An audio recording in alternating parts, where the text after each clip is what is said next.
Hey, we had some games. Not very good games. I did take down a lot of people with that cute little statue of me. You should get one, by the way. When you look at it, I got more knockdowns than the other guys, so I guess I blame my teammates? You just can't win in pubs, you know. But I guess you're here to read scripture, right? I'd rather be showing you my highlight reel, but even the best legends have bad days. Right, Path? Right? You saying anything? Never mind. Here's Mark chapter 8. See ya. Mark chapter 8. Jesus feeds 4,000. About this time another large crowd had gathered, and the people ran out of food again. Jesus called his disciples and told them, "I feel sorry for these people. They have been here with me for 3 days, and they have nothing left to eat. If I send them home hungry, they will faint along the way, for some of them have come a long distance." His disciples replied, "How are we supposed to find enough food to feed them out here in the wilderness?" Jesus asked, "How much bread do you have?" 7 loaves, they replied. So Jesus told all the people to sit down on the ground. Then he took the 7 loaves, thanked God for them, and broke them into pieces. He gave them to his disciples, who distributed the bread to the crowd. A few small fish were found too, so Jesus also blessed these and told the disciples to distribute them. They ate as much as they wanted. Afterwards, the disciples picked up 7 large baskets of leftover food. There were about 4,000 men in the crowd that day, and Jesus sent them home after they had eaten. Immediately after this, he got into a boat with his disciples and crossed over to the region of Dalmanutha. Pharisees demand a miraculous sign. When the Pharisees heard that Jesus had arrived, they came and started to argue with him, testing him. They demanded that he show them a miraculous sign from heaven to prove his authority. When he heard this, he sighed deeply in his spirit and said, "Why do these people keep demanding a miraculous sign? I tell you the truth, I will not give this generation any such sign." So he got back into the boat and left them, and he crossed to the other side of the lake, east of the Pharisees and Herod. But the disciples had forgotten to bring any food. They had only 1 loaf of bread with them in the boat. As they were crossing the lake, Jesus warned them, "Watch out, beware the yeast of the Pharisees and of Herod." At this they began to argue with each other because they hadn't brought any bread. Jesus knew what they were saying, so he said, "Why are you arguing about having no bread?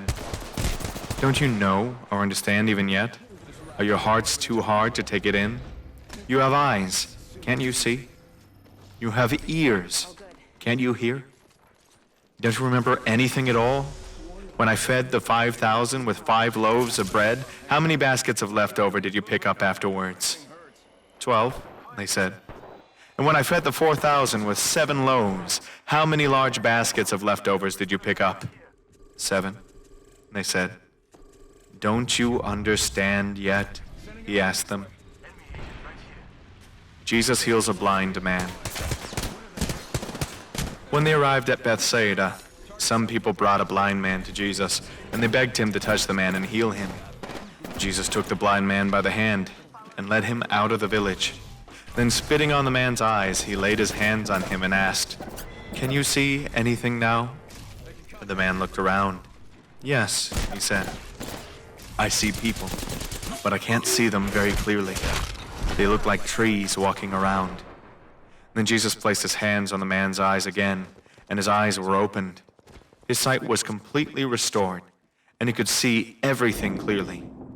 Jesus sent him away, saying, "Don't go back into the village on your way home." Peter's declaration about Jesus.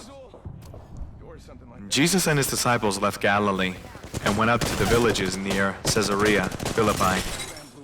As they were walking along, he asked them, "Who do people say I am?"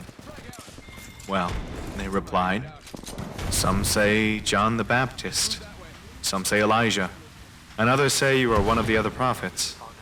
Then he asked them, "But who do you say I am?" Peter replied, "You are the Messiah." But Jesus warned them not to tell anyone about him. Jesus predicts his death.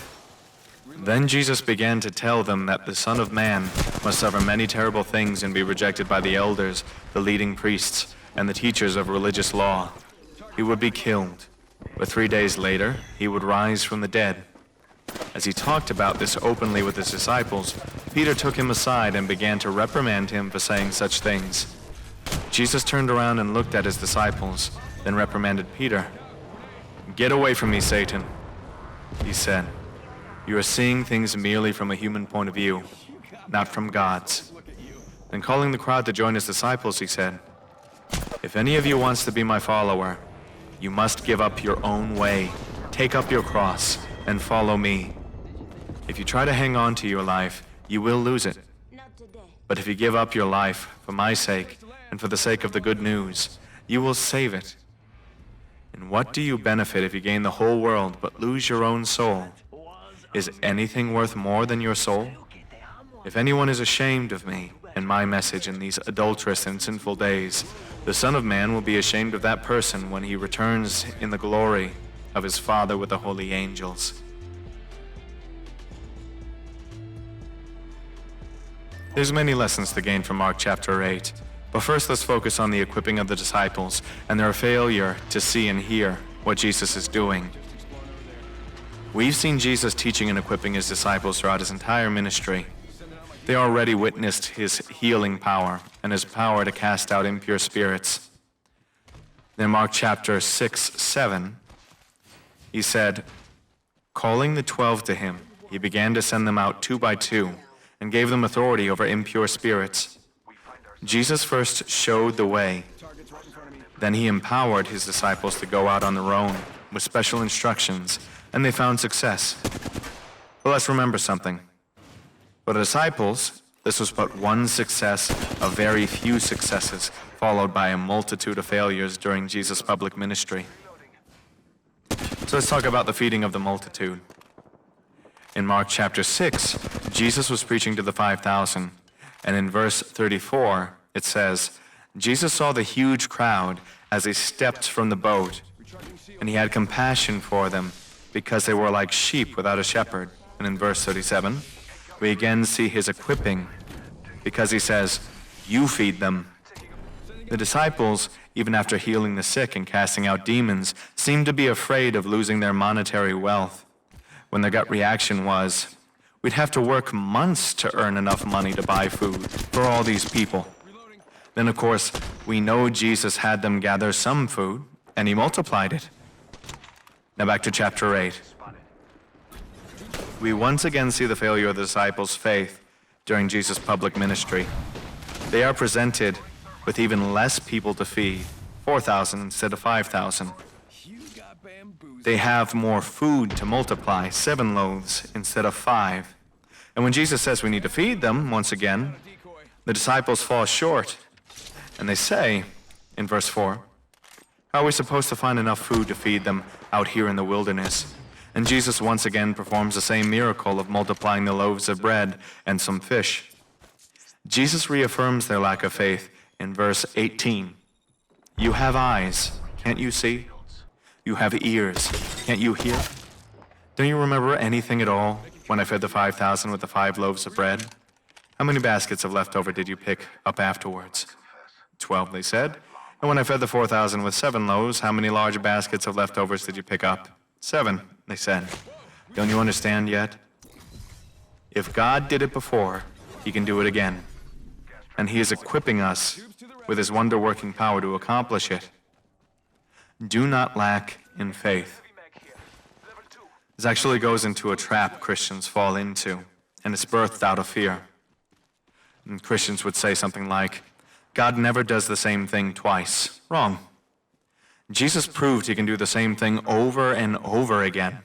This phrase is birthed out of experiencing God's glory and power, and then becoming fearful that he can't or won't do it again. That is simply unbiblical. Now, this is also not to limit God.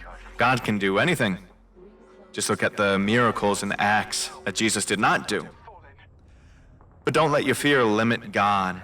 If you have faith and you are set free with the truth in the Word, the sky's the limit. And the last point for today is to write down everything God has done for you. Psalms 105:5 says, "Remember the wonders he has done, his miracles, and the judgment he pronounced." Why am I going into this? Because the disciples forgot what Jesus had already done. Therefore, they lacked faith that Jesus could do it again. They were too afraid to lose what they had. A lot of Christians, including myself at times, fall into the trap called, "What has God done for me recently?" This is a maturity level. This maturity level is stuck on the level of what God can do for you. Your faith is dependent on miracles, signs, and wonders. And those are all good things. They're things that should be part of a healthy Christian walk. The problem comes in when miracles, signs, and wonders become more important than a mature relationship with God. Now, the best solution to one who is afflicted with "what has God done for me lately" syndrome is to write down and remember the miracles and mercies God has already done for you, like the multiplying of bread and fish. Big or small, when God does something for you is an awe-inspiring event, because the God that created the entire universe and is the minder of all of us did something specifically for you. If you're still waiting for something flashy, however, and you're young in the faith, ask God about it. Ask him to reveal himself to you. And let's look at this practically. I remember being young and not having any great miracles under my belt. I used to cry because I desperately wanted to hear God's voice. And for me, I was very discouraged because I didn't get it right away. But now that I'm older, I can say God healed my chronic back pain. He prophesied over me, and the prophecy came true a week later. He let me experience the love of God. It made me feel like even strangers were dear family to me. And he sent messages through people or through things that were the exact message I needed to hear. Be encouraged. While you're waiting for your testimony, make your heart strong by asking and listening to the stories of testimonies of what God has done for Christians before you. And once again, be grateful for everything. Lamentations 3:22 through 24. The faithful love of the Lord never ends. His mercy never ceases. Great is his faithfulness.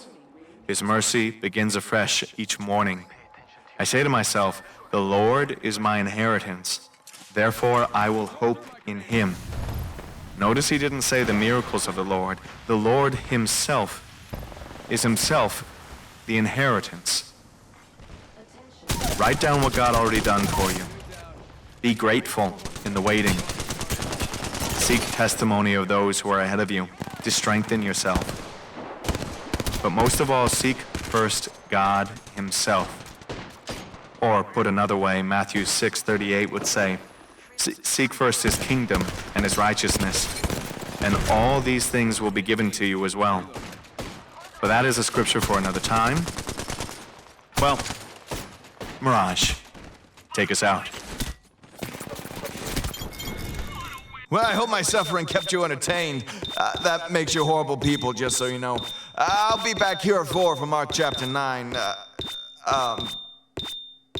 Yeah. Bye.